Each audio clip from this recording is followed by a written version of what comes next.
ขากลับเนาะยางเพราะว่ารถกาแฟเต็มเบิดเลยยางเนาะสั้นแห้งอลีธรรมศาสตร์ล้วนๆโลดธรรมศาสตร์ล้วนๆเลยโอ้คือว่าสั้นแห้งอลีเนาะจักสูงบ่สูงเห็นผู้เบิดสิหน่วยเลยนี่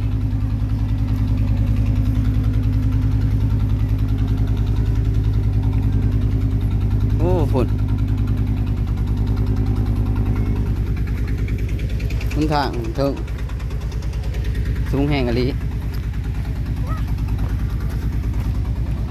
มีน้ำตกตาดอีกพี่น้องสบายดี80,000 คน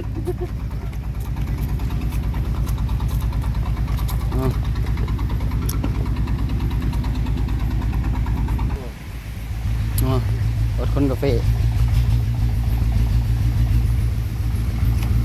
สบายอลี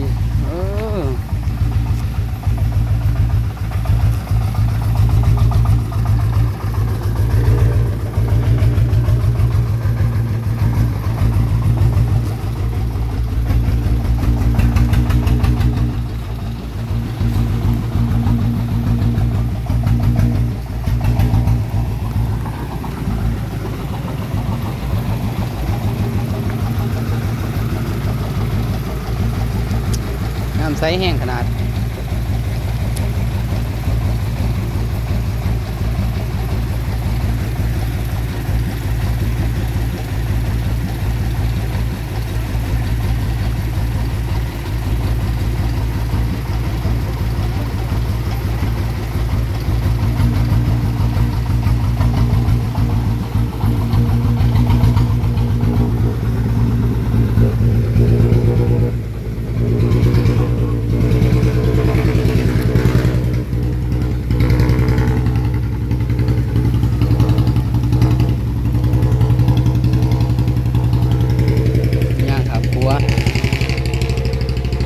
เบิ่งขวารถจักรเขาจะไต่เนาะโอ้อันตรายแห้งดี